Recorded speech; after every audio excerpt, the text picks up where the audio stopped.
Behold, it's Natalia. Let's go find some monkeys, shall we? Would you say sex is like riding a bicycle? Nothing gets me going like Christmas and wigs. Let's check out this show. I remember the first creature I beheld. He was a squirrel. His name was Kevin. I heard you need a DNA sample. I want to find light and joy in things that bring us together and unite us. And I think science is something that can unite us. Ow. God damn. There's a world out there, a world that needs to be beheld.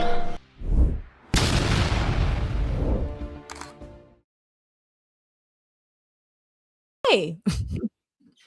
Let me just make sure my sound is working. We are trying something new today, folks. We are trying. Is the sound sounding good, Peter, or is it bad? Sound is good.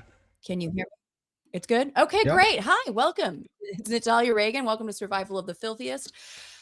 I am your host, biological anthropologist and comedian. And folks, I am very excited today because normally I talk about a lot of evergreen topics. We do get some more current issues, but today I really wanted to cover what's going on in Cuba. Now, first of all, if you're just tuning in because you found me randomly online or because you wanted to see my guest today talk, I created this show because what the fuck is happening in our country? Honestly, we have a war on science, Iran, Venezuela, Cuba, science, healthcare, DEI, people of color, gays, bays, jetways, veterans, queers, engineers, the vax, paperbacks, teachers, creatures. And well, today we're specifically talking about what's going on in Cuba. And so what better way to resist, in my humble opinion, is to talk to scientists, comedians, activists, artists, filmmakers who are creating some good trouble to move this country forward rather than 5,786 steps back, because that's what it feels like every day in this nation. And so here's a quick reminder that if you like this, feel free to like it, subscribe, share with your friends, family, frenemies, fuck buddies, anybody you want. And if you really like the show, you can become a Patreon patron, and I would really appreciate it. It helps keep the lights on here, and I wish it would help keep the lights on in Cuba. Moving on. So today I'm going to be talking to Cuban filmmaker and a man who is also my boyfriend, who I love dearly, but he also was born and raised in Cuba. Well, raised in Cuba, not necessarily born there, Alejandro Brugués. And we're going to be talking about Cuba's crisis and how, thanks to the United States, they are being pushed to the brink. And there is a big hope for a regime change with not much hope in sight at current moment. The United States has placed an embargo on Cuba since the revolution in 1959 and 1960. They started the embargo, and historically, Cuba has received subsidized oil from the Soviet Union up until the 1990s, and then Venezuela and Mexico since then. But when the U.S. took over Venezuela in January 2026, they have been starving Cuba out, and it's led to multiple power outages, which is not new to Cuba, but they've become even worse, affecting 10 million people, the whole entire island living in darkness. And just last week, our very own tangerine toddler said, "Whether I free it, take it. I think I could do whatever I want with it," about Cuba. Yeah, that is said just like a petulant infant who has no concept of foreign policy. So, folks, we're going to be talking about what's going on in Cuba. And just so you know, in 1950s came a revolution in Cuba. Originally, it began with 82 men, but about 12 or to 20 survivors initially established the guerrilla base in Sierra Maestra Mountains before growing into a larger force that overthrew Fulgencio Batista in 1959. Fidel Castro was the supreme leader, his brother Raul Castro and Argentine doctor Che Guevara acting as top commanders. When the revolution happened, for years, Cuba was a communist nation, is a communist nation, struggling with an overtaxed infrastructure and aging population. It has one of the highest median ages in the world, around 40 years old. And then waves of migration to the United States, notably on rafts, have kept Cuba in the news for years. Looking at you, Elian Gonzalez. Now, during the Clinton administration, he amended the Cuban Adjustment Act of 1966, creating the wet feet, dry feet policy, which meant that if Cubans were able to make it to land, they were given the ability to stay in the U.S. and could apply for permanent residency within a year. If they were found at sea, they were sent back to Cuba or a third country. Thanks to that policy, today's guest was able to make it to the United States. Obama ended that program in 2017, and we'll talk about why that happened. Now, cut to 2026. According to Al Jazeera today, the Cuban government has said it's prepared for any potential United States attack as the island nation begins to recover from yet another blackout under a punishing oil blockade imposed by Washington that has pushed the economy to the brink. Deputy Foreign Minister Carlos Fernandez de Casio responded on Sunday to U.S. President Trump's threats to take over Cuba, insisting that it had historically been ready to mobilize as a nation for military aggression. Fun times, folks, fun times, all to distract from a pedophile in the Epstein files. Oh, yeah. Well, we're going to have a great guest on today who's going to talk about what it was like growing up in Cuba and from his perspective, having been raised by Cuban and Bolivian diplomats. Alejandro Brugués is a Cuban writer and director. His breakout film, Juan of the Dead, won a Goya Award for Best Spanish Language Film. You need to watch it, folks. It is amazing. His U.S.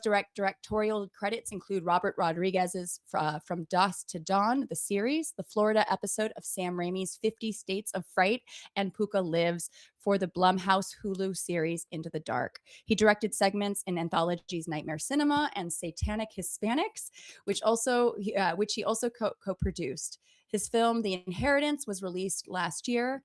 People of the internet, please welcome Cuban filmmaker and very handsome boyfriend of mine, Alejandro Brugués. Hello. Hi. Let's get the stream back up because I cannot see it. Hello, how are you doing, babe? I'm fine. You're doing okay? Yeah, it's a great intro. Okay. I'm nervous. You're nervous? Yeah. I'm kind of nervous too. Oh. This is our first interview together. But I have to say, since we've met, I have learned so much what it's like to have been raised in Cuba, but also just your perspective on the world, having been raised by diplomats. And can I just say quickly, born in Argentina, right? During political unrest there. Political unrest, yeah. Yeah, it's a way to put it. Yeah, in 1976. Yeah. I'm sorry to out your me, age. yeah. I'm sorry. Don't worry. I'm 70s baby as well.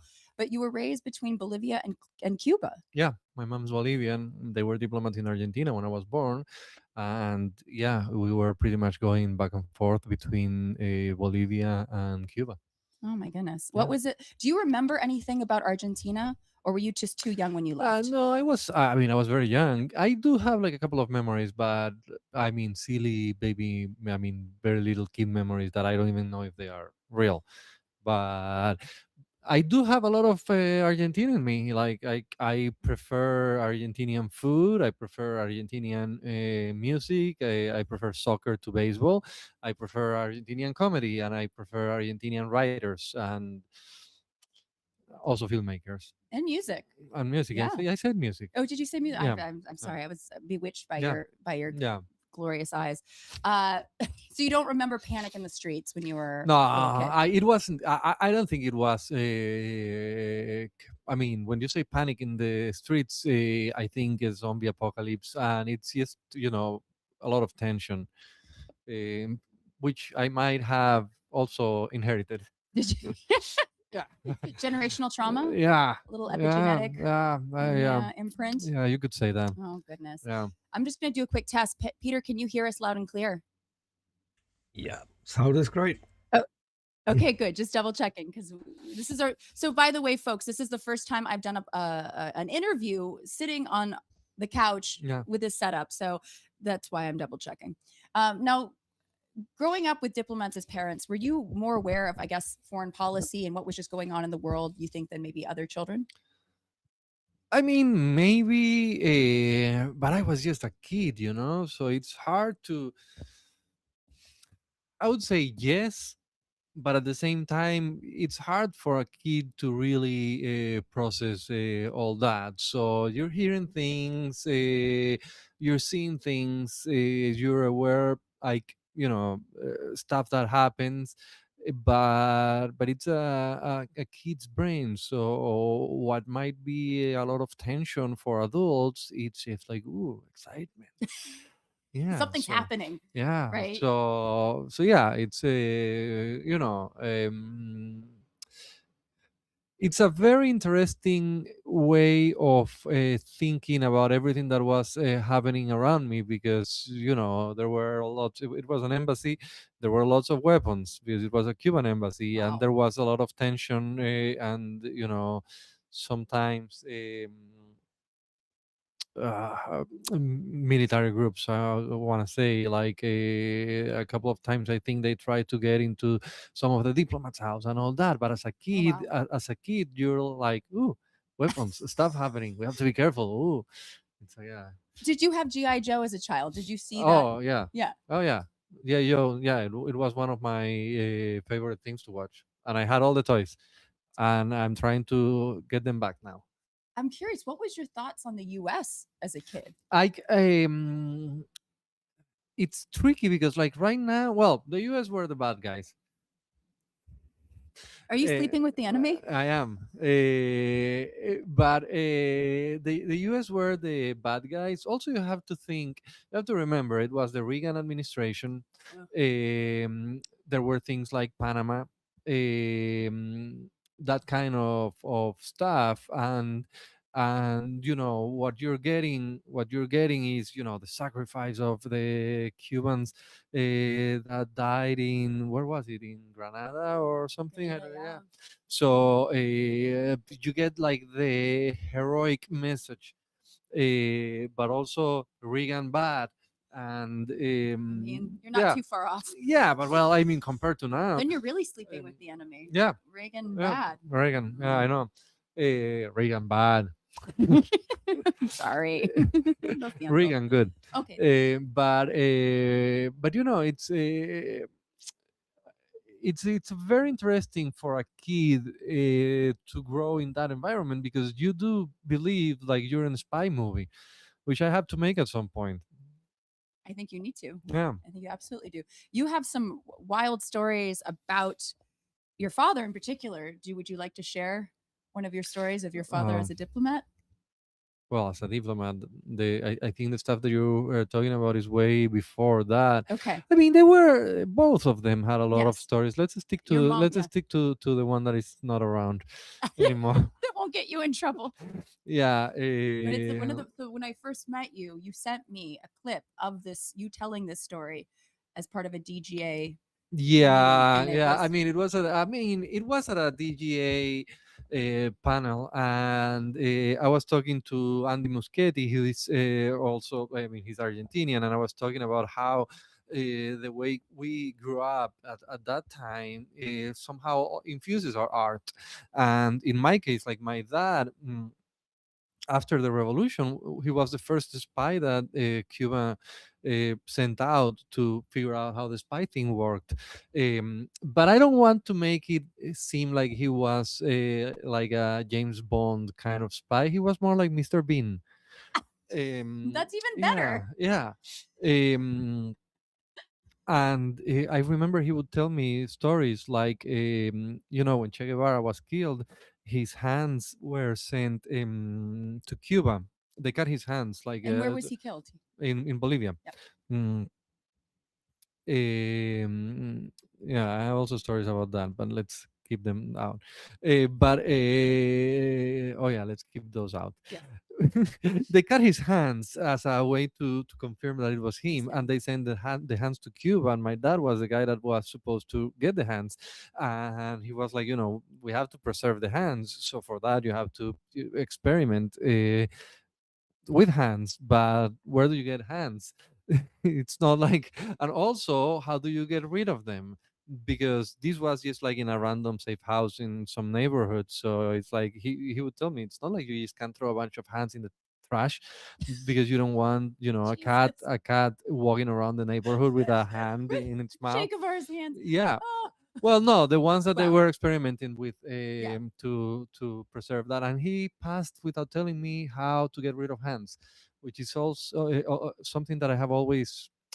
I think it's the kind of information a father wants to pass really down to passed his. down. Yeah. Yeah, that's well. Good news, honey. Just for this the show, I was able to find a hand, Oh, this disembodied yeah. hand, and we can try Yeah. Let together, me. folks. We're gonna I'll keep it try here. I'll keep together. it There here. you go. As a horror film director. Oh, I think I've had so many of so these. many disembodied body Yeah, parts, right? yeah. I have Should I be so worried? much. Eh? No. But yeah, I've had a ton of these. Wow. So that's one of the stories. How old were you when you found that out about your dad having Che Guevara's hands? Oh, that was later, but just because I asked, not because it was secret, because like stuff like his diary, which he also got, were stuff that I grew up hearing about. It wasn't like it wasn't a secret. It was just like um, they were like when we were at the my house was the embassy for a long time, Wow. they would have people in Bolivia looking for Che Guevara's body, and they had their like they would call and have their code because you don't want to call and be like I found the body or something like that. So they had their own codes and stuff like that, and they would just call home, and I knew those people. And it's not that I knew that they were trying to find Che Guevara and that kind of stuff, but it was also not a secret. I could be around in a conversation. I just didn't care because I was a kid. You were a child. Yeah. Yeah, it's just like It's wild. We got telemarketers as a kid, and you got people looking for Che Guevara's body. Like that's, I mean, perspective, folks. Yeah, Damn. yeah. Oh wow. Okay. I churned up the mic, Peter. I hope it sounds better. Sorry, folks. Again, live entertainment. We're just troubleshooting stuff. Well, yeah. So you grew up in both Bolivia and Cuba. Did you feel a marked difference when you would go to Cuba from Bolivia? Well, yes, because as a kid, while I was in primary school, yes, because I was younger, and since there was still a lot of tension, I I wasn't free to do whatever the hell I wanted. Yeah.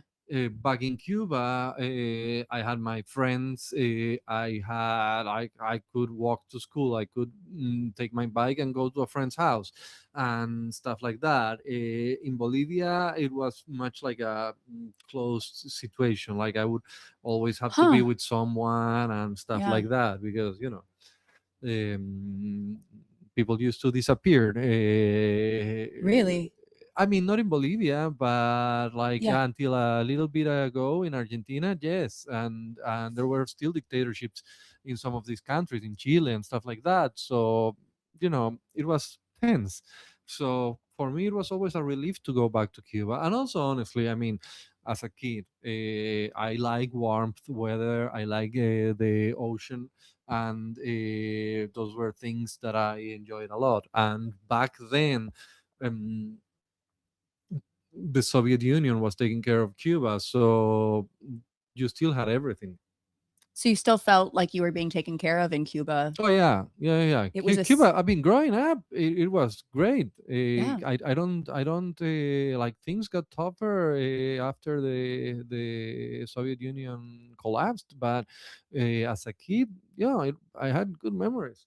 Yeah, it That's was so good. interesting. I love no, Yeah. but it's because we think of Cuba as a place that lacks freedom, but the fact that you Well, said you yeah, but felt you free don't. there, yeah. But remember that back then we're talking 80s. Mhm. We didn't have internet, so you didn't Yeah. know What you were that you missing. didn't know that you had you thought you had Yeah. freedom. You didn't know anything about the outside world, and much less if you were a kid. So yeah, you weren't getting anything from outside. You lived in that bubble where everything was perfect and the rest of the world was burning. So God, that's wild. I was gonna say, yeah, what was the feeling? Were you in Cuba when the Berlin Wall fell and the Soviet collapsed around that time? no, I think.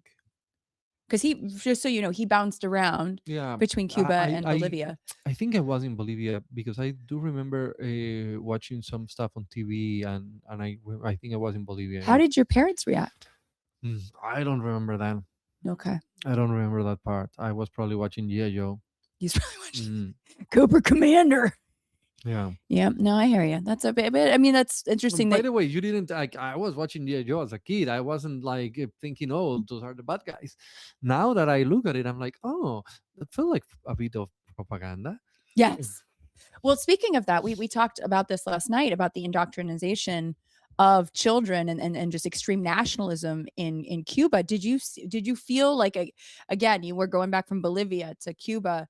Did you feel that? Did you fall for it? What were your thoughts I when mean, as a kid, yes, because well, even when I was in Bolivia, because the primary Mm, school was at the embassy. It was one of the diplomats' wife was a teacher, and we had a primary school there. So you were being taught the stuff, the same things as Cuba, same textbooks, and there was a lot of indoctrination because everything like they told you how Castro hoped the kids would be, and that yeah, kind of thing. The new man, how was what was the socialist oh, what's the word? What was expected, like for to be to be, yeah, the to be perfect the perfect, socialist, yeah. perfect like team play because it's like an ultimate team player giving up all individuality, which is such an interesting thing coming to American Yeah, exceptionalism, right? yeah. Oh yeah, yeah.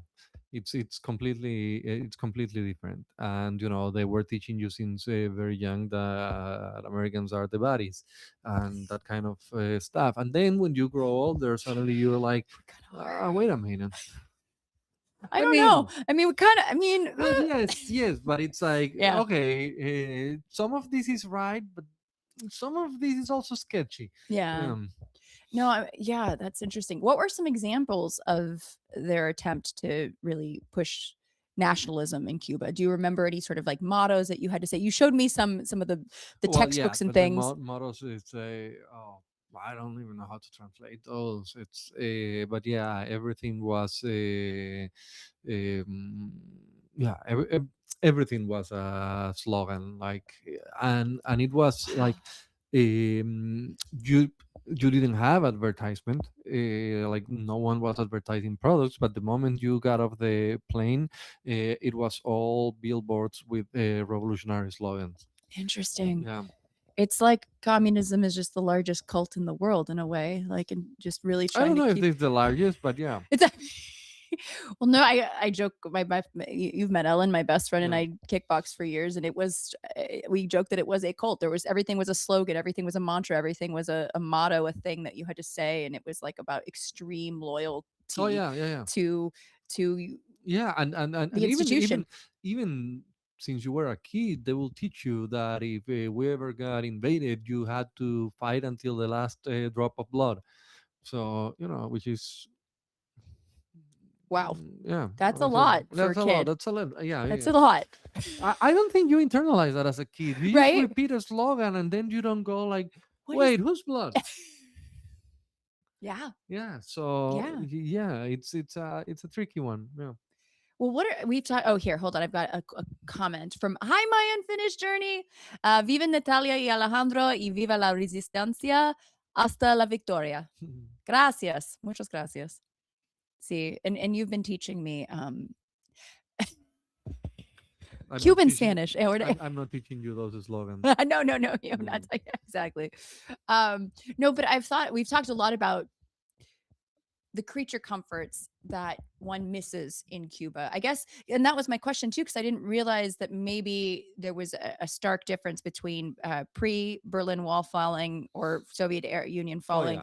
and then all of a sudden now, because we've talked about like the lengths you've gone to make to rig the shower so the hot water works, so you Oh don't yeah. also get electrocuted, or coal burning cars, or not having concerts. So can you tell me about some of the creature comforts that people don't realize you Oh, miss in everything, Cuba? Tell me. everything. No, no, Okay. but Yeah. everything is a like toilet paper is a comfort.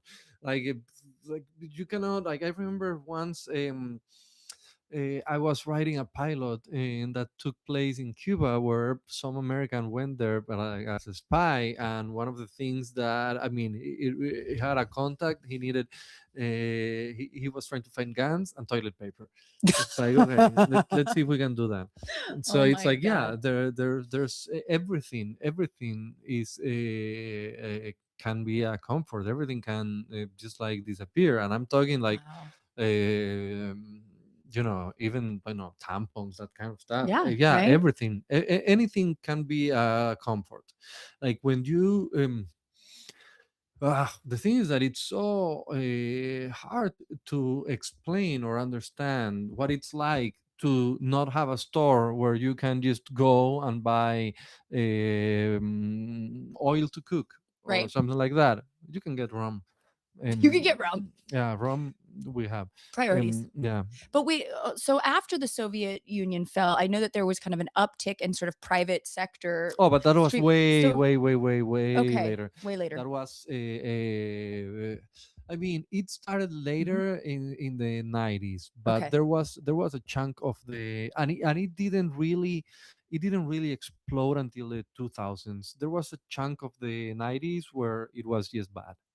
It was Really? bad. Oh yeah, it Like was. what? Tell me. Well, there were times. I mean, it's nothing compared to now, but there were times where you had power outages all the time. You had 8 hours of electricity and eight Jesus. without. Um, there were times where food was scarce. Like I do remember like having days where my dinner was water with brown sugar, which was great. Frijoles, we did have that. Frijoles. But That it's sandwich that. that you make too. What's your favorite sandwich? No, but that's Argentinian That's thing. Argent. Okay, never Yeah, mind. no, no, it's an Argentinian thing. But yeah, there were tough times Mhm. in the 90s, and then people started making their own businesses. But at first was very controlled. Like in the 2000s is where really everything started to explode. Like okay, in the 90s people were renting house. Basically the two things is what were renting houses like Airbnb pioneers, They were the and pioneers of yeah, Airbnb. Okay. and opening restaurants at home. But that really exploded in the 2000s, and I want to say really in the last 15 years is where it became super like big. And also you had the chance of opening other kinds of businesses, but in the 90s it was mainly those two, and that's the only way some people survived. Tell me about, because we've talked a lot about the food scarcity, and especially things like meat. Like I know you've explained to me how cows, you're not allowed to kill them. It's punishable to Well, yeah. so it's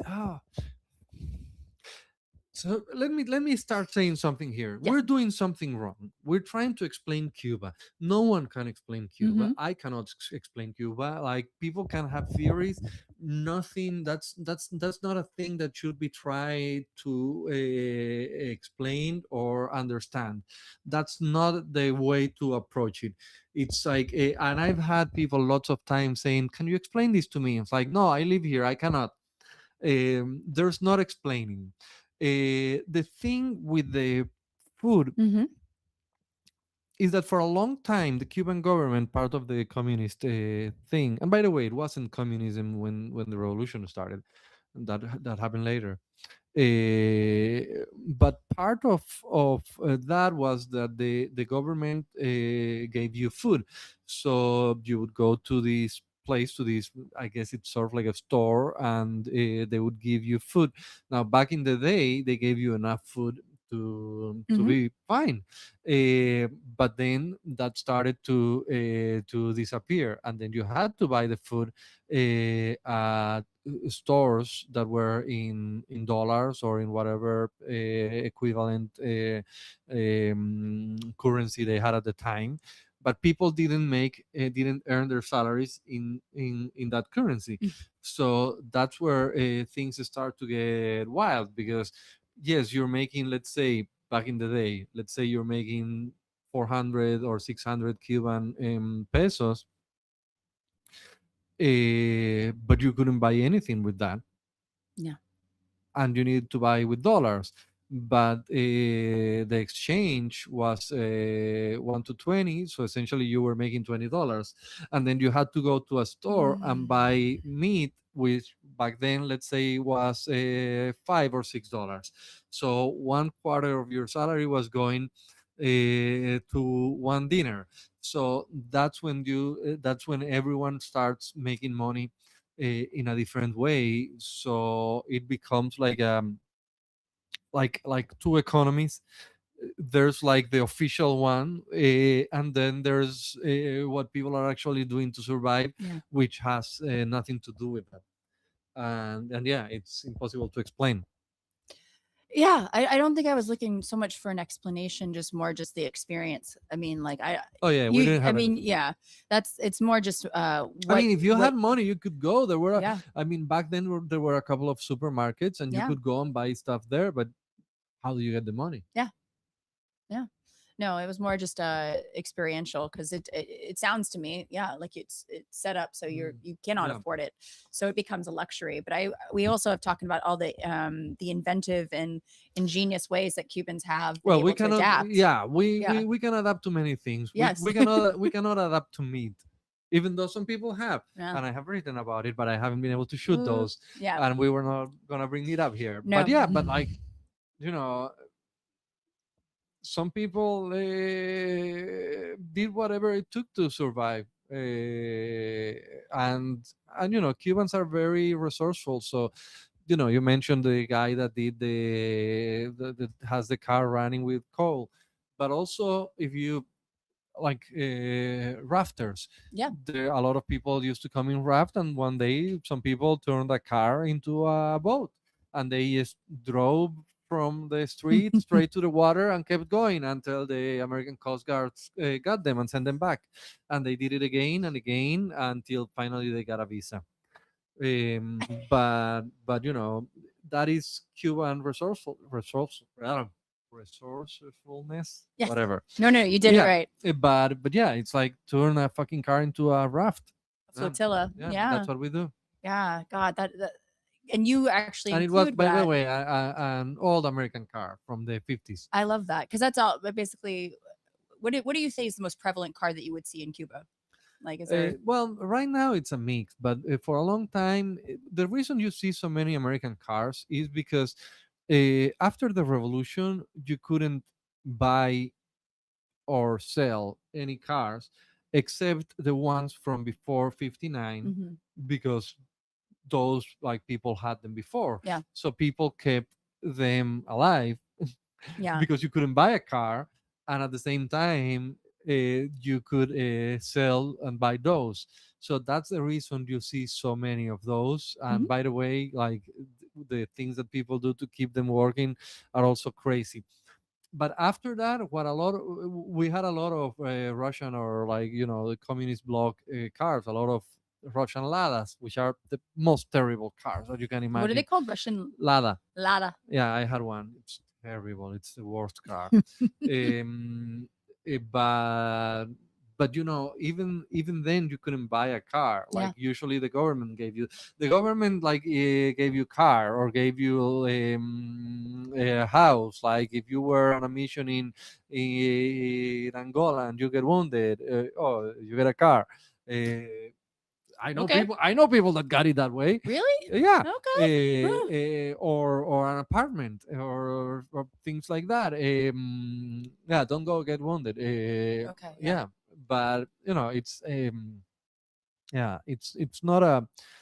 Um, I would say it's not like a good. It's not a good way of seeing things. No. Yeah. Oh my goodness. Yeah. I mean, and you used the car into a boat was that you had that in one of the Yeah, Dead I had in your Juan. film? It was inspired in a lot of stuff in Juan was inspired in Mhm. in real life. So yeah. Yeah, we're going to talk a little bit more about that in a minute, but I do have a comment from my unfinished sock, not unfinished journey, but sock. Don't be a jingoistic. Jingoistic. I don't know if I'm saying that right. Is that a Spanish word or am I? I don't know. I don't think so. Jingoistic.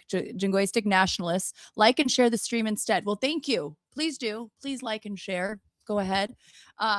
Wait, hold on. Let me refer to my question because I have so many questions. I love this because every time we talk, I mean, we Yeah. spend so much time together, but I'm always learning new things, and I love that because it's really it's wonderful. I remember when you told me about when Cuba was really opening up and when bands started coming. Oh yeah. Do you remember the first big concert that happened? Well, I don't like the first big one. I think was in 1978 because that was some opening where some American bands went, Weather Report went, Mhm. and I think Billy Joel went.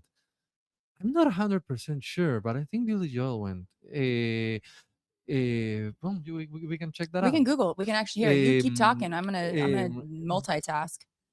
the From when I was growing up, like the first, but this was in the 2000s. It was Audio Slave. Oh yeah, yeah. You That was insane. That was huge. There and you were were people. there. I was there.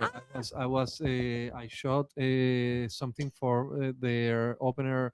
Yeah, I was 78. Yeah. Okay, 1978. Let me just see who was there. It was called the 11th World Festival of Youth and Students in No. Havana in August 1978. Let me see though who was playing. Cuba. Who was it? Maybe the Who played. Just kidding. Who played? Let's Oh, I'm see. curious now. Yeah, I know exactly. Okay, No. These are those the are no, no, the. no. Google Billy Joel in Cuba. Okay, let's see. Uh, Live entertainment, folks. This is what our life is like yeah. at home. Just real quick. Okay. Havana Jam. Oh yeah. Okay. 3-day Havana Jam Festival in Cuba, March Yeah. 2nd through 4th, 1979. Oh, I fucked up. Oh no, you were, but that was so Yeah. close. No. It was Christopherson, Rita Coolidge, Weather Steven Report. Stills. Yeah. Yeah, and Cuban Yeah. group Irakere. Yeah. Okay, great. Yeah. That was a week before I was born. Yeah. You were just a wee baby. Yeah, I don't obviously I weren't don't there. remember that, and that was a theater like a Okay. few blocks away from home, where most of this stuff happened. But Audio Slave, I think, was the first like really, really, really big one. Then were the Rolling Stones, but I wasn't there. I was already here when the Rolling Stones played. But yeah, those were like insane concerts. That was like people from all over the island coming to see them. That's something that, again, when you take that, Americans take that for granted. Oh, Unless yeah. you live in the middle of nowhere and you never you have No, to no, drive but 4 hours. But yes, like you talking about the concerts that you went Oh. in the 90s and all that. And listen, like some of these bands played in Latin America, but I was in Bolivia. No one went to Bolivia. rude. David Bowie, did he go to Bolivia? I No, hope hell he did. no. Oh, sorry. Well, And at least back in the day, we didn't get. I don't know how it is right now, but back in the day, in the 80s or early 90s, when I was there, we didn't get like the big concerts. So yeah, and suddenly, yeah, they started going to Cuba. It wasn't that many, you know. It's still a tricky logistics thing. yeah. Yeah. Yeah. Real quickly, Peter Sage 5157 says, "Oh, jingoism is a I hope I'm not saying it. Jingoism is a belligerent nationalism, basically what MAGA is." Okay, yeah, got it. And yes, and down with that. My unfinished journey, jingoistic refers to an extreme patriotic kind of nationalism. Yeah, we don't need that. We don't No. need that. Thank you. See, you're teaching me. We're teaching us. Thank you. So I wanted to ask, because I've heard some experts and Cubans refer to what's happening now in Cuba as its potential Berlin Wall moment. Yeah. Do you feel that way? Well, I'm not there, but I do.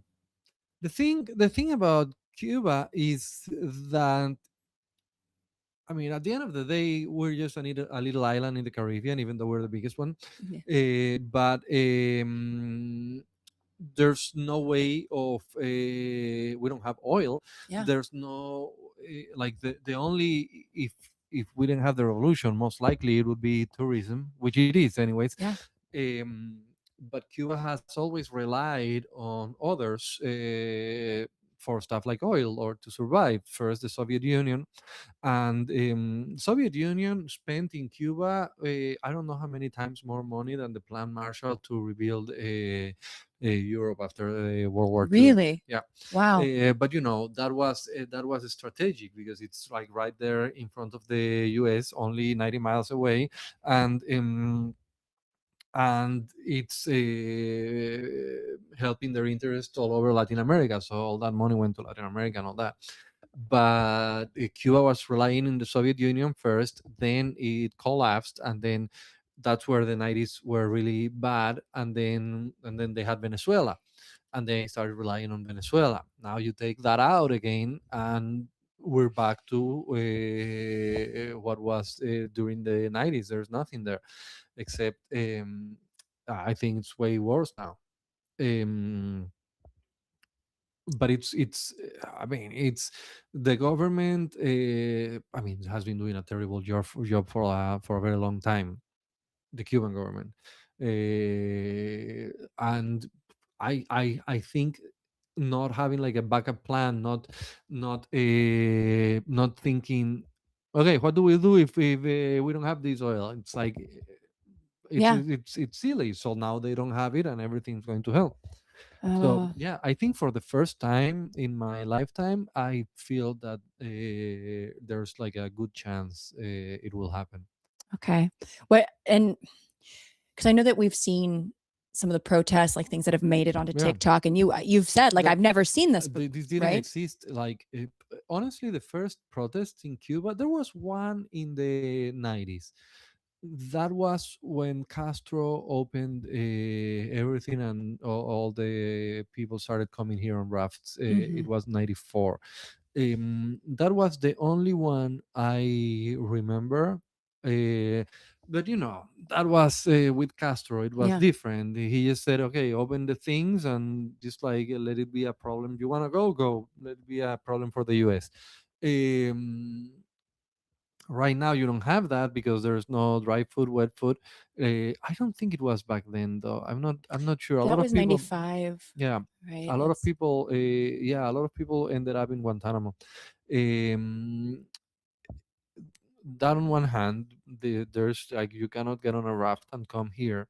So and also you don't have Castro. You have someone that doesn't know anything. Like it's not like it or not. Castro was a political mastermind, and this guy isn't. we're talking about the president, not Raul. Raul's No, just no, yeah, Raul is he's just 95. I know he's just Raul, he's I don't even know. I don't. I have no clue if he's still there. Like, what? I mean, he's 95. I don't know. Um, but yeah, it's. I okay. think for the first time, I see. Oh, hold on, I've got a question from Hello, ostracized bunny 82 number sign 1. Is Cuba prepared to fend off a potential threat by itself or with the help of friendly nations? I don't think so. I mean, honestly, like don't quote me on that. I'm here. I'm not a specialist. I don't want to say that and suddenly there's a threat and they succeed or not. Well, The, remember the neighborhood one? The yeah, neighborhood, but yeah. the thing is that I believe that for a long time they were prepared, uh, but I don't. I think for a long time they were prepared, and people really believed in that because that's the key with Cuba all the time. That when I was growing up, the thing was if they come, every one of us is gonna get a gun and we all fight. I don't think that's the case anymore. I don't think people believe in that. They want change. They are suffering and they want change. So that on one hand, on the other, I don't think I have no clue honestly, but I don't think they have been able to keep everything running like in top shape or whatever.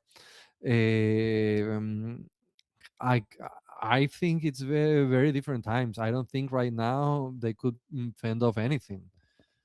Yeah, it feels as though, and we talk about this a lot with our own now, the United States, our own nation, how it feels like the government has slowly, but not actually so slowly, if you think about the past 10 years, sort of cut off a population at their knees, whether it's making education unattainable, stripping away women's reproductive rights, killing the economy, killing the job market. So everybody's working 6 jobs and it's really, and getting pregnant and they can't, your forced birth and all this thing. It really sort of it creates this cycle of poverty and this cycle of struggle. And it's hard to fight Yeah. when you're struggling, and it feels like what you're describing, how Cuba has had a good moment and then is now in decline.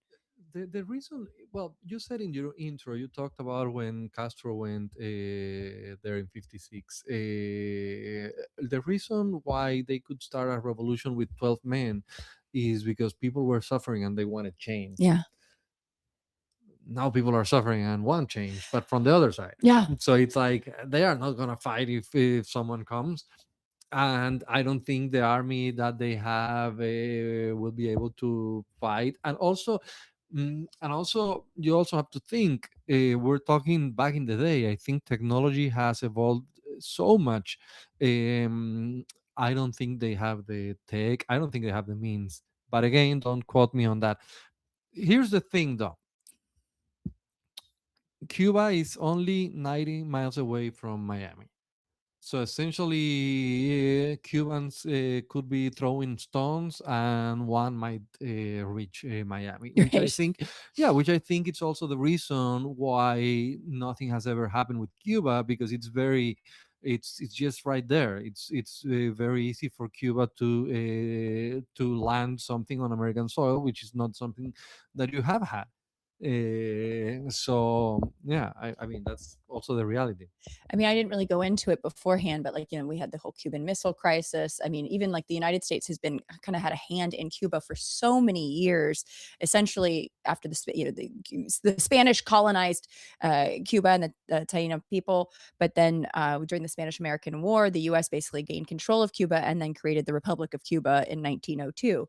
And then it wasn't and then they went on their way until, of course, the revolution. And then all of a sudden the US becomes very invested in all these Latin American countries with the threat of communism or the threat of socialism spreading in the land. And so, I mean, I know that even with the Panama Canal, which the US had control of for almost 100 years,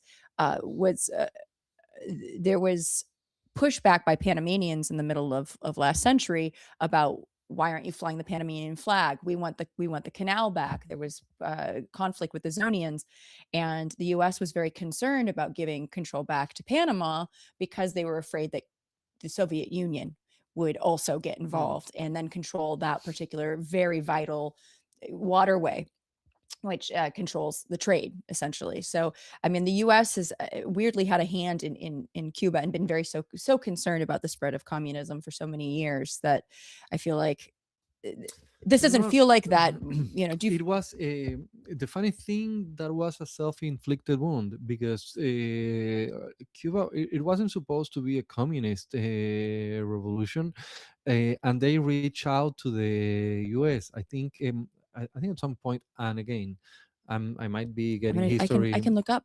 No, no, no. Okay. This is the part that it's not history, but what you are told, it's Yeah. like Che Guevara came here in the 50s, and he met with Nixon, who was vice president. They didn't like each other, and that was it. So yeah, it wasn't, and Cuba tried to reach a deal with the US. It didn't happen, and then the Soviet Union said, "Hey, we got you," and then they were like, "Okay, we're besties now." So So yeah, that's how it became the yeah, communist nation that it is now. yeah, Wow. yeah. Personality differences. Thanks, Nixon. Oh You yeah. know, like it's kind of Yeah, it's probably two very wow. complex personalities. I'm sure. Oh yeah. I mean, absolutely. I mean, talk about two very colorful individuals that, had Mm. interesting lives altogether. Wow. I mean, so do you feel, given what's been going on in the U.S., obviously Cuba has been pushing for a regime change or moving towards that, but do you feel like this is a big fat distraction from, say, something like the Epstein Oh, files? it is. It is both things.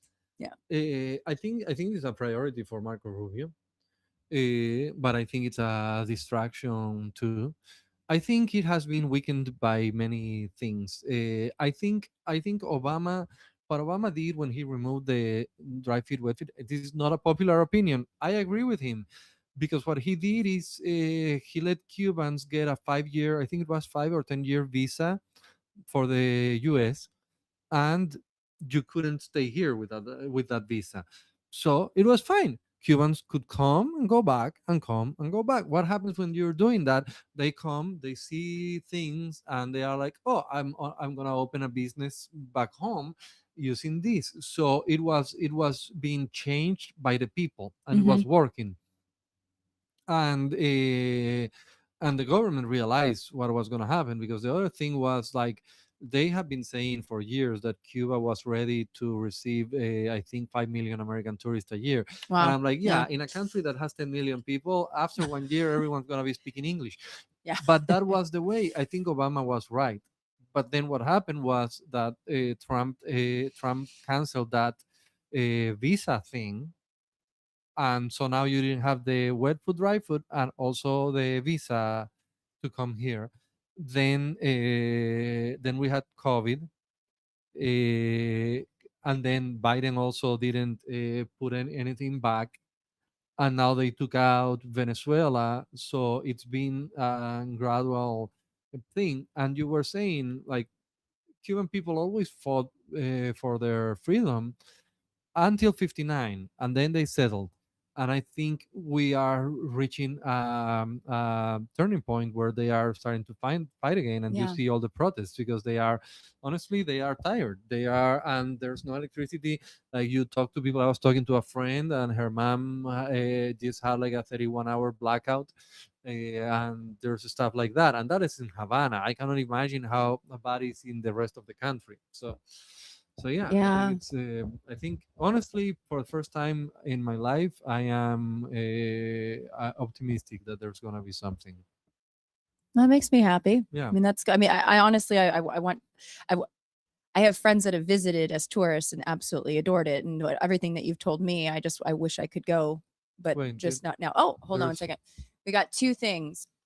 Okay, so ostracized bunny 81 or 82, number sign 1. I asked because I'm generally concerned here. Most people born in the 70s and 80s know and respect Che Guevara, his ideals, and the nation of Cuba.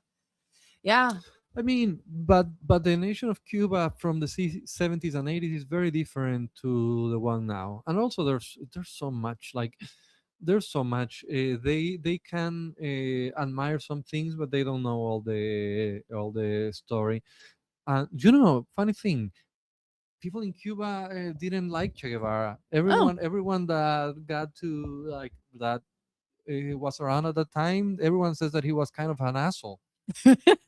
He Oh was God. he was known for being very hard on himself, and since he was very hard on himself, he was very hard on everyone around. Yeah. But yeah, apparently he was kind of a dick. Um, what was the other thing? Let's Because see. this one, Uh, Greg Sanich 5183. If theists or communists want to claim that everybody has some inherent responsibility or obligations to everyone else's welfare, then the burden of proof is on them to demonstrate that, isn't it? So theists are those that believe in God. So people who believe in God or communists. So I mean, you're saying two different people want to claim that everybody has some. So like in communism, it's like a team effort. Everyone has to be responsible for everybody else's. Like kind of help join in. Um, is it do they have some inherent responsibility or obligation to everyone else's welfare? Then the burden of proof is on them to demonstrate that, isn't it? what do you mean the burden of proof? I don't get So that. basically, yeah. So essentially, the way then they have to prove that they have to prove and demonstrate that rather than other people having to do it for them. So like if communists want to come in and be communists and take care of each other, but they're not taking care of each other, then they have failed to demonstrate that that is the right thing, the right way to do it. Same with religious people, Yeah, like Christian I think, nationalism is a good example. I Thank you. Thank you for your question. Sorry.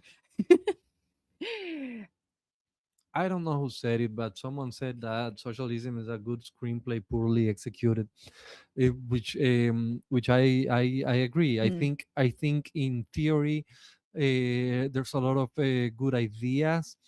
In practice, we're humans. yeah. We're gonna fuck up every step of the way, and not everyone is gonna be doing it for the right reasons, and it might be. Um, it might be a good idea in a world so perfect that it's impossible to actually execute. So No, and there's a term in ecology, anthropology called tragedy of the commons. This idea that um, if nobody actually owns anything, they're not going to like basically to sustainably exploit resources, you're only going to do that if it's yours, if it's collectively owned. Like, say for instance, if everybody owns something, they're going to exploit resources in a way that is not sustainable. But it's only with like privatization that they're going to be able to sustainably exploit something, which kind of takes away people's agency and kind of assuming the worst of people. So there are two different camps of saying that, like, when it comes to resources, there's no way that humans are there. It's kind of like that sort of Malthusian take of that there's no way a big population is going to properly sustain resources. We're all going to be very selfish and take whatever we can until it's gone, and that it has to take ownership. But then there's another idea created by Esther Bosserup, who also said that basically, no, humans have a way of sort of self-regulating ourselves. And there is like this inherent altruism that we are going to take care of each other. And we talk about that, like, especially when we're talking about theists and atheists, uh, that and Aaron Ra and I talk about this a lot too, that morality and ethics aren't something that you get from God. You don't, it's something that we see it with other animal species, that that altruism and taking care of those that are not related to us exists across the animal kingdom.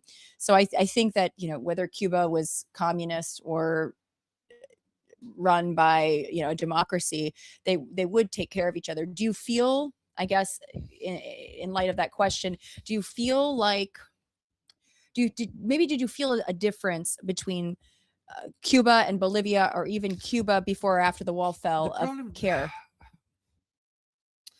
the problem with that is that it it is inherently Hmm.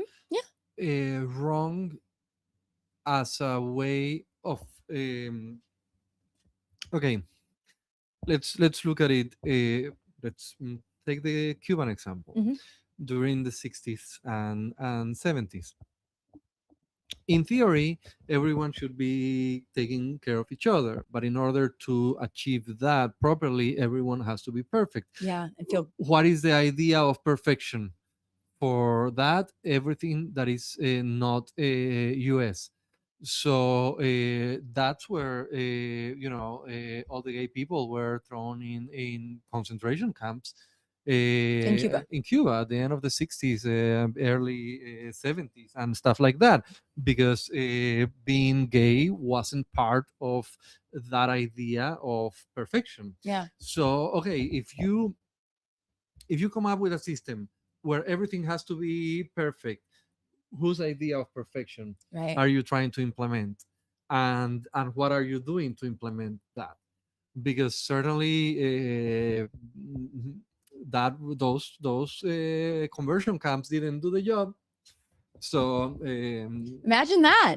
yeah, who would have Imagine thought? that. Who would have thought? So yeah, that's what I mean. Where in theory you're designing something that if everything's perfect, it's gonna work. Everything's not gonna be perfect. Everyone's Right. gonna fuck up, and Yeah. the problem with that is not only whose idea of perfection Yeah. is that there's always gonna be someone that it's selfish, and it's gonna do something wrong and Throw a nothing. thing off Yeah, balance. yeah. I just think it's funny that they sent queer population to prison, essentially, because where does the gayest stuff ever happen? Well, it wasn't prison, but yeah. No, but no, it just the irony of, like, Yeah, you but know, I think oh dear they Lord, were it's they so sad. yeah, Of they course. weren't having fun. No, I'm Really, sure they weren't. yeah. No, and that's, I mean, that's tragic, and that's one of the things that we And see by the way, with human it rights wasn't just the violations. gays. It was everyone. Like it was if you had long hair, if you were something that they would consider a hippie, they would send you there. Literally, if you Wow. had if you were listening to the Beatles, like people had to listen to those things hidden Wow. back then because it wasn't. And it's funny how these things work. Afro-Cuban jazz, some of the Afro-Cuban jazz was born because the jazz players couldn't use some of the drum stuff because it had like a too much of a like a Western Oh, okay. imperative sound. So instead they used a percussion. And that's how the sound of Afro-Cuban jazz started. It was born.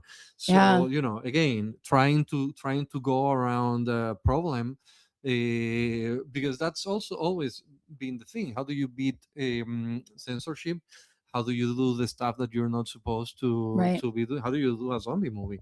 Yeah. It's equivalent. It's like when I did Juan, I did it because I wanted to talk about social issues that I wouldn't have been able to talk about if I had done a straight drama or a comedy, because they wouldn't have let me. Yeah. So what I did was a zombie movie, something that hadn't been done there, and I put my message in there. Tell me more about that, because I want to hear. Oh, I that's mean, funny. I have so many. I mean, I have all the questions, but it's first of all, it's a wonderful film. It's called One of the Dead, and I remember when you first. I think I first looked you up, and I saw that, and I was like, oh dear, we're in trouble. We're in big trouble, because this sounds hilarious. And but I also want to hear, like, what inspired you to become a filmmaker, and then tell me about the film. I was always into writing. That was the thing. I was Mhm. always into writing. I never thought about becoming a filmmaker, but I wanted to write, and then I became a screenwriter, and then I wanted, like, the filmmakers in Cuba wanted to make their stories, and I was writing their movies, and I also had my own stories that I wanted to tell. So that's why I switched to directing.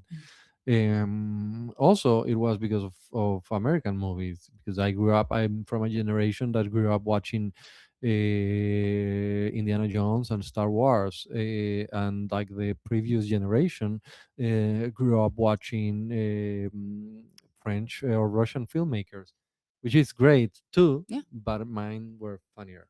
Yeah. Yeah. Yeah. No, that's So I hilarious. grew up watching that, and that was the kind of movie that I wanted to make. And the idea for Juan was, one day I was with my producer on the street, and I looked around, and everyone looked like zombies, and I said to him we could make a zombie movie with people here, and we wouldn't even need makeup, Wow. and we can call it One of the Dead. So it was like, and the moment I said that, every time I come up with something, it's like a stupid joke like that, and then I go like, I'm gonna have to do that, and by the way, I have people like telling me now that it has never been more Juan than it is Juan now. like. Yeah, Yeah. Juan like than it is now. That they look more like zombies now and all that. So yeah.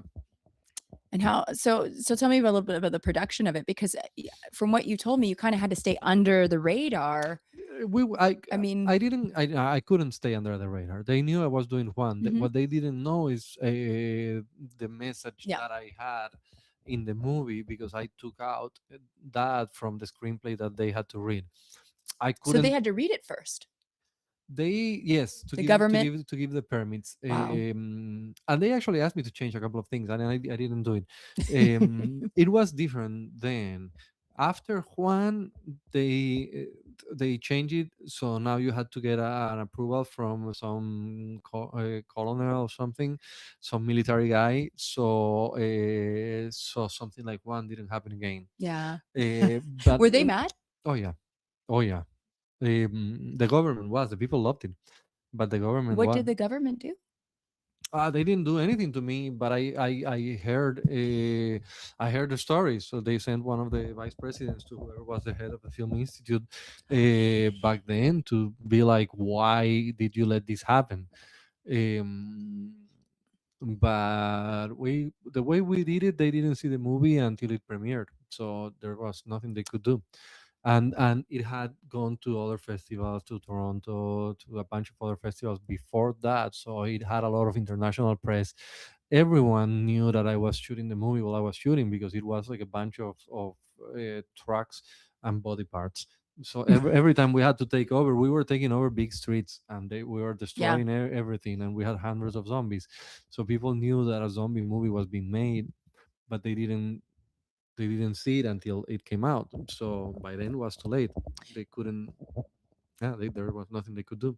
So just for the folks at home that have not seen the film, and I know that right now it's not Oh, you can get it. I don't know. I mean, it's probably on YouTube or something pirate. But Yeah. yeah, But what was your intended social message with One of the Dead?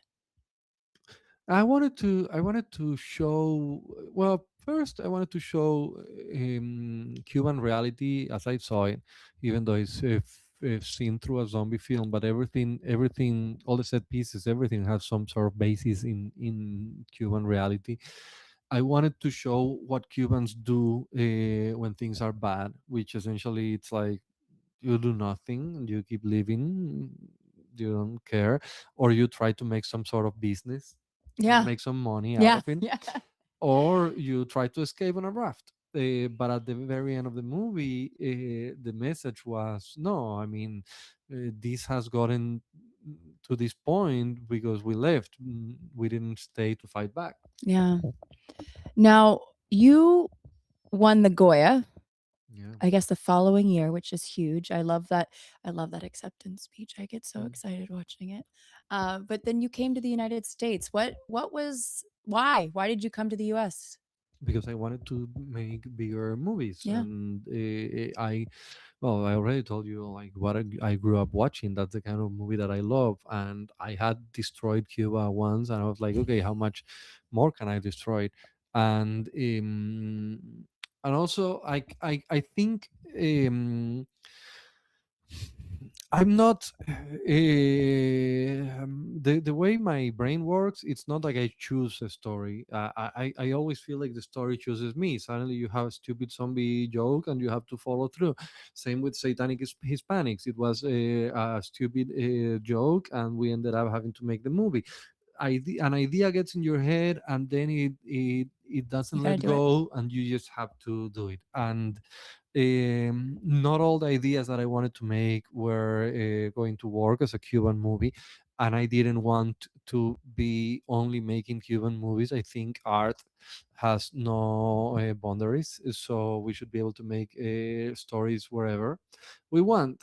I do want to come back and tell more stories in Cuba, Yeah. but I don't want to limit myself to that because I can't, because I have stories that I want to say here too.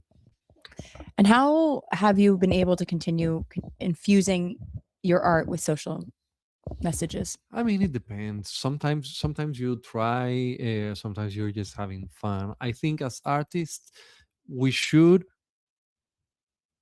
we should try to give our message in our art. That's our weapon. It's not our obligation. Sometimes you have an idea and you just want to do it because it's fun, Yeah. because you like shooting, because you're gonna have a fun time shooting that story because you see it clearly, and that's why you want to do it. But as much as we can, we should try to talk about things. Here has been it has been tricky because not everyone wants, especially making horror, not everyone wants to have a message. Yeah. And and the times I've had stuff for myself, uh, I have I've been I'm like, okay, I'm just gonna have fun with this. Yeah. And the stuff that I have done, where I have had that I have written, that I have messages, hasn't been made. So it's tricky. Working on it. I Work know. in progress. The hustle Yeah. continues, the grind. No, I have high hopes for a lot of the projects you're working on because they're all so good. But I want to talk about when you came to the US. What was that process? Because you came here during the wet foot, dry foot, wet feet, dry I feet. mean, yeah, but that was I had been here before. Yeah. Yeah, No. I scouted the Yeah. place before, so that was really like a very simple process. Just an interview at the airport. If you did it like crossing the border, you would probably be a couple of days or Hmm. something behind bars or whatever. Right. But it was like a very straightforward process because it was in Miami, You so flew in. they are used to that. Um, I don't know. It was. There's nothing interesting about that. It was fine, smooth, no problem at all. And you have known people who have, But yeah, of course, like yes. everyone knows, I have brothers, I have a bunch of siblings in Miami. One of the guys, I remember when they put you in a room with two guards, with two border agents or whatever that are doing the interview, and they were like, why are you leaving? It's like, well, because I made this film that upset the government. Yeah. Oh, what's the film? They want to verify that. And it's like, oh, One of the Dead. You can Google it. They Googled it and they watched the trailer and they were like, oh, this looks fun. Let's watch it over the weekend. So, yeah. Great And by the way, PR right there. one of my actors also came. He did come through the Which border. one? God, just let's Yeah. leave it like Yeah, that. got just in it. case. But they recognize him from the movie. Oh, they did? Yeah, that's what got him in. They recognize him from Oh, the movie. that's Yeah. great. See? Yeah. Art saves. Oh my gosh. Yeah. Well, one of the questions I have gotten a lot, because I've heard it and I've known this for a while, but is why so many, Miami-based Cubans are Republican. Why is that? Because they have such an aversion to socialism that they go as far as possible from that, Got it. and they don't. They don't. It's and listen. I get it. It's like they. It's very hard to leave. You leave your whole life behind, and deep down they miss it because I bet everyone's best time was the time in Cuba. Yeah. You didn't have a credit, you didn't have debt, you didn't have to work for a living. You were just having fun. Sign me up. Yeah. So they hate that they had to Yeah. leave and leave everything behind, and they go completely in the opposite direction. Yeah. My goodness. Yeah, that is tough. I mean, and you have not managed to go in that direction. No, no, I'm firmly on my left corner. Yeah, I mean, I understand the mistakes. I understand but yeah, I can see the pros and cons of everything. Yeah. What would you like to see happen in Cuba? Oh, change. Mhm. I mean, it's well, I mean, I have been talking about it in my movies. It's yeah, I have been. The problem is that I want change, but we don't know what that change will look like right Yeah. now, because again, as everything that is happening, there doesn't seem to be a plan. Right. And It's we know like, okay, so what's the plan here? little Marco Rubio. I don't think there's a plan. So Ugh. let's say that falls, and then what? Who's gonna rebuild Are that? they Who's make gonna a Dulcie yeah? Rodriguez? Who's gonna fix that? Yeah. It's so it's like, yeah, there seems to be like, we seem to be like a breaking point. I don't know how it breaks and what happens. Oh gosh. And when was the last time you were there? I think like a year and a half ago or something like that. Gosh. Yeah. And I should also note that Cuba has also been going through an arbovirus, basically. Like 3 or 4 different viruses. Yeah, 3 or 4 different viruses within what, a mosquito can harbor all those viruses and bite you, and you got 4 different illnesses all in one. So before things got really bad with Venezuela, they were already dealing with an onslaught of illness. A lot of people have died in the process of not being able to be properly treated, because as far as I know, the hospital system there is Yeah, not. it has collapsed. Everything has collapsed now. Yeah. Like at this point, everything has collapsed. Yeah. So I hope for the best, because I want you to be able to go back. I would love Yeah. to visit one day. Yeah, that would be nice. That would be nice. No. Mm. You went through Cuban food. Cuban food. Yes, he makes the best frijoles ever. They're great. But those are No, Cuban. yeah. No, they're Cuban. Yeah. Yeah. What was I? There's one. Sorry, I have all these questions, but we've covered so much already. That's yeah. Trying to think of anything else that. Is there any way that you can think of that people can maybe support Cuba right now? No. No, because Yeah. what are you gonna do? You cannot I know. you cannot make donations. You Yeah. cannot do anything. And also, even if you could donate, that goes to the government. So it's like it doesn't go to the people Yeah. actually. There were some people that at some point were doing that, but you're not really being able to help that much. So like I personally, honestly, I have no clue how to help. Properly help. Yeah. I mean, we've watched a lot of TikTok videos over the past. One of my favorites was that woman that was doing the neighborhood defense. Yeah. Yeah, but like trying to properly define. But I mean that it's really sad seeing what's happening there. I do know there's a comic. Oh my god, I'm blanking out on his name. But a comic that just went to Cuba. But he's from New York, and he actually just, I think, got himself there. I don't know if he flew in Mexico. I don't know I how. don't know. He could have swam. I'm not sure. I I'm don't know. I not have no sure. clue. But yeah, it's going to be an interesting situation in the next few weeks how that pans out. So I don't know if it's gonna be weeks, but yeah, hopefully. months, something. Hopefully. I mean, hopefully it doesn't last long because people are suffering. But Yeah, no. Well, what's up next for you? Anything exciting? You're going to go on a little minor adventure yeah. shortly.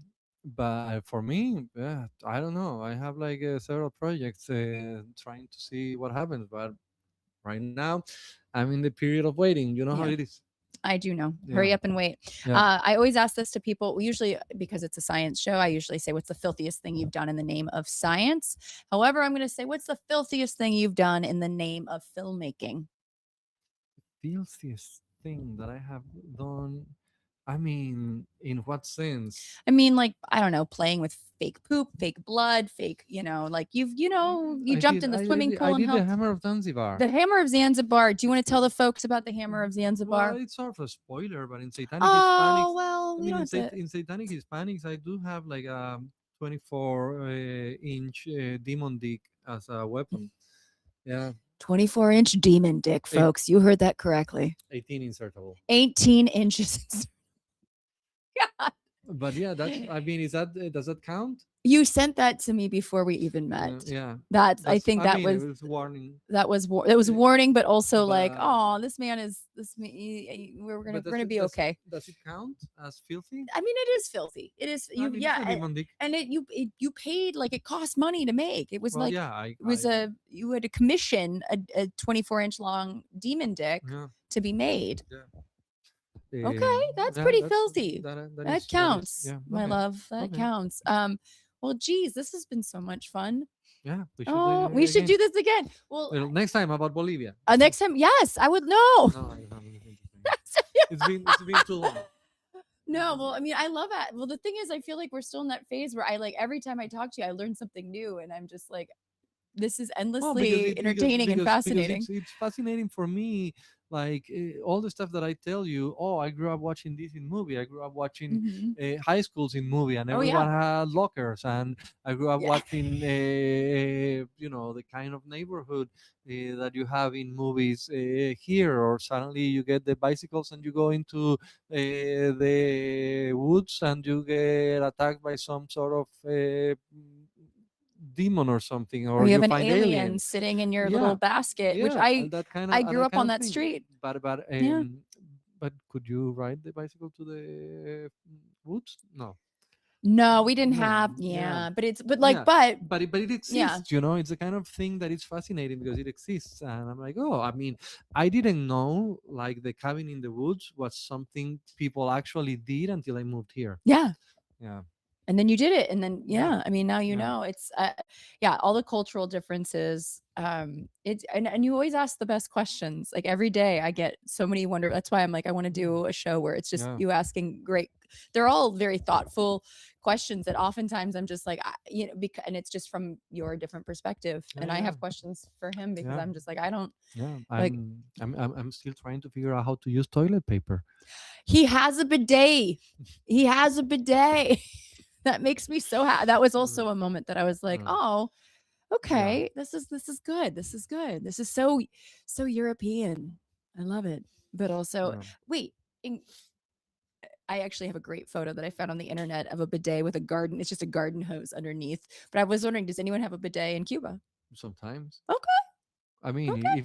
if the house had it before, I mean, yeah, no, yeah, Okay. it's such a weird place. Yeah, who knows? I want to go someday. Yeah, I really would. I want to do. I let's see mean, what happens. let's do it. Let's. Yeah, Okay. let's see what happens. Oh, well, folks, this has been so much fun. I wanted to have this conversation for a while, and I feel like as time goes on, we'll have more to talk about in the coming weeks, months, and Follow up. we'll definitely have to do a follow up. And you definitely go see. Well, unfortunately, One of the Dead. Try to see if I don't mean I don't want to encourage people to watch. I know it's somewhere, but I don't know where. What is this? So, okay, Peter Sage 5157 said, "What's the deal with the 3 seashells?" Oh, that's from Demolition Man. That's a quote from Demolition Man. Yeah, I know. There's theories about how that works, but yeah, essentially that. Yeah. Okay. Do you know what? I don't. I actually I don't know if I've seen it. Tell me. In Demolition Man, He's made me yeah. Sylvester Stallone plays a cop that Got it. gets frozen, Okay. and they bring him back Okay. in the future because Wesley Snipes, that is the bad guy, has also awoken in the future and is Okay. destroying everything. And then Sylvester Stallone finds himself in this future society. There's Sandra Bullock and all that, and they don't at some point he goes to the restroom and he comes back and he's like, there's no toilet paper, and everyone's like, oh, he doesn't know how to use the 3 seashells. Seashells. Oh. Yeah, See, okay, thank you. So you school me all the time. I'm a movie geek. He is a movie geek, and I will say that, like, since we have been together, I have watched so many. I've caught up. I feel like there was a huge deficit. I think within the first week we made like a list of 40 films that I hadn't seen. I actually watched Demolition Man recently, but I didn't. You did? Yeah, but I didn't make you go through that because I it's want not. to see it. No, it's not Oh, a great okay. movie. Well, yeah. But the 3 seashells sound interesting. Yeah, Well, it's that is the most memorable thing about that movie. well, okay. Then I have a quick question before we go because, like, They so don't explain it. they don't explain it. That's even better. Yeah, I'm just thinking they just scoop in, and as somebody, yeah, so like, that's the theory is that you scoop oh, with one, you scrap with the other or oh, something. that's much worse than the bidet is much more efficient and I think clean. But as somebody who rode out COVID, I lived in New York City when it hit, and I remember my birthday's March 13th, and so it was the day the world shut down. And Rupa, one of my nearest and dearest friends, and she's going to be on the show soon because she's an ER pediatrician and epidemiologist that just got done working in Haiti. My goodness, my friends are the best. But she, for my 41st birthday, the day the world shut down, she showed up at my Red Hook, Brooklyn apartment with a giant, pack of Charmin Ultra toilet paper. So, because the US was having this, the big toilet paper shortage of 2020, because Cuba didn't have it. I mean, were you just like sort of primed and ready to handle something like, I that's why, like, I see people with their earthquake bags and all that, and I'm like, come on, if we get to a point where we cannot loot Ralph or something like that. Ralph is a store, not just a man named Ralph. Yeah, everything has ended. Like if Yeah. we get to the point where we cannot loot a supermarket to get some food, then we are in the territory with that bag. It's not gonna help you. It's better that you have to make some sort of like a homemade weapon and fight your neighbor and eat them, because it's not gonna. Yeah. Cannibalism. Yeah, It's the way out. solution. It's the solution. If you just anything to take away from this stream, Yeah. it's how to hide your hands, and you just eat them. Yeah. I don't Yeah, know where that that doesn't taste good. Yeah. It didn't taste very good. Oh well, thank you so much for being No, here. thank you. This is super fun. Let's do it again Alejandro when whatever Brunez. happens. Oh yeah, let's do it. Yeah. We'll just do a show about movies, or I'm gonna have you ask me questions, I'll ask you questions. But folks, it's so funny, I'm not used to folks. Thank you so much for tuning in. This has been so much fun, not only talking about something that I'm learning about daily, but also talking to my wonderful partner. So thank you for being here, Alejandro Brugas. And people can't really find you on the internet because you were I mean, I exist, but I'm not there. I don't have access to my account, so I'm not on social. Google him if you want to if you have a question. Honestly, if you do have a question for him about Cuba or anything like that, you can add it in the chat, message me, things like that. I know where he lives. So that sounds creepy, but I do know where he lives. I know where you live. I know where you live. But thank you so much for tuning in. Thank you to Peter Tucker, who is our amazing producer, who kind of handled this new setup on the fly. I thank you so much for being able to do this. And I'm sorry for the folks that the vertical stream didn't work today, but we wanted to do it sitting on the couch and talking because I'd like to do more shows like this. And let me know what you think. If you like this sort of setup, I would like to hear your feedback. Did you like the feedback? Oh, we got it. Oh yeah, these are my patrons. So what I'm going to do now is thank you very much and remind you to stay filthy until next time. But I'm going to thank my patrons. Oh, and also if you like the stream, like it, please subscribe, please share. Also, if you want to come with me, actually me and LA to the Galapagos, you can sign up. I'm launching it. I launched a trip on Friday. It's already got, I think somebody signed up for the trip while we were doing the show. So at least 9 people have signed up. So there's only about 5 more spots or maybe even 4. So please go ahead and you can find that on my LinkedIn, which is or my link tree, excuse me, which is in my bio. And yeah, it's going to be an amazing time. 7 days, 3 islands in the Galapagos, a limitless amount of animals, so many animals. Or click the He's link in going to want chat. to use my mind. What'd you say? Oh, you put the link in chat. Link in chat. Thank you, Peter. So you can go ahead and if you have any questions, also feel free to comment and I'm happy to answer them. But it's $29.50. That's the cost of the trip. And you only have to put a quarter down now and the rest in the next 6.5 months. Okay, folks, thank you so much. And until next week, stay filthy. Here are my patrons who I love very dearly. And if you want to join my Patreon, probably the link in the chat. So my patrons, I love you. Daniel Wynn, Claude Allen, Tom, Skullbeard. I didn't forget you this time, Skullbeard. Tori Yates Orr, Redding Maley, Dana Logan, Michael Z. Weinstock, who came to the Galapagos last time. David Leitner also came to the Galapagos last time. Dr. James Hudspeth, Jen Beverstock, Scott Froschauer, JSB, Jeff Cohen, PJ Shapiro, Samantha Paradis, Andrea Bloom, Dr. Jonathan Marks, Aisha Khan, Carrie Dorr, Raphael, Alira the Free. And Alira, thank you for your questions today. Thank you for being here. And again, stay filthy, folks. More soon.